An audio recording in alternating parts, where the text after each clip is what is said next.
चलिए, हत्या की वारदात हुई है, क्या मामला है? डिहरी थाना में एक कांड प्रतिवेदित हुआ है 282-25। इसमें मामला है कि कल रात्रि को 2 बजे के आसपास पुलिस को सूचना मिली कि एक रेशमा खातून नाम की महिला है, उसके द्वारा अपने 2 सहयोगियों के साथ मिलकर अपने पति की हत्या कर दी गई है। पुलिस तुरंत वहां पहुंची। डायल 112 की टीम और जो पेट्रोलिंग टीम थी उसके पहुंचने के तुरंत बाद ही उन्होंने देखा कि 2 लोग उस घर से कूदकर भागने की कोशिश कर रहे हैं, जिनके द्वारा उन दोनों को पकड़ा गया, जो परिवार के लोग थे उनके सहयोग से। उसके पकड़े जाने पर पूरा मामला निकलकर सामने आया कि इस पूरे घटना में मोहम्मद अशरफ की हत्या की गई। मोहम्मद अशरफ की हत्या उसकी पत्नी रेशमा खातून ने अपने सहयोगी मोहम्मद इफ्तिखार हसन और मोहम्मद जमशेद के साथ मिलकर एक बहुत ही क्रूर तरीके से एक साजिश के तहत ये हत्या की गई।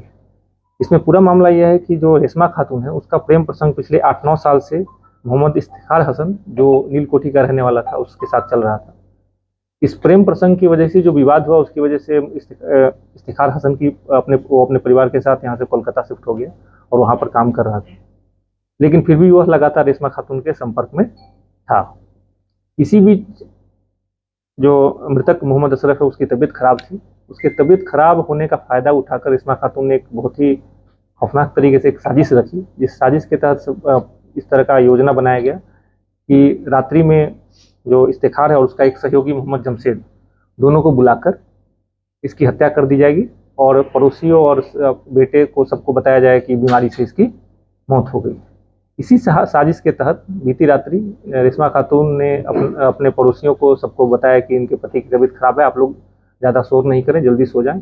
ऐसा बोल के अपने बच्चों को और सारे जो ऊपर रहने वाले किराएदार थे उनको सुला दिया और रात्रि लगभग 1 बजे के आसपास धीरे से दरवाजा खोल के दोनों को अपने घर में प्रवेश करा दिया। उसके बाद जो रेशमा खातून का कमरा है, उसके और उसके बच्चे जो जिस कमरे में सोते हैं उसके बीच एक ग्रिल है।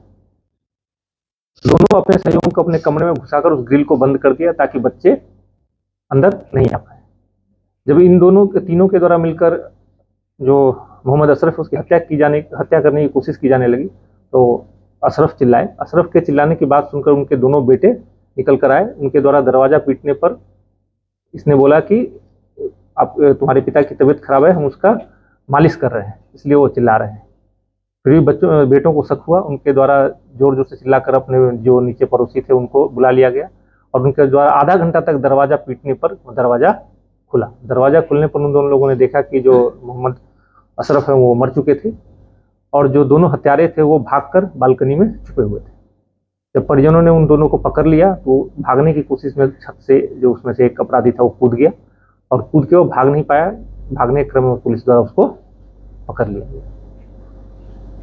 उसके पकड़े जाने के बाद और जो रेशमा खातून है, इनके पकड़े जाने के बाद पूरा मामला निकलकर सामने आया, जिसमें जो उनके दोनों बेटे बेटी और जो रेंटर हैं वो सब लोगों के द्वारा पूरे घटना की पुष्टि की गई और पूरा सिलसिलेवार तरीके से बताया कि कैसे इस घटना को अंजाम दिया गया।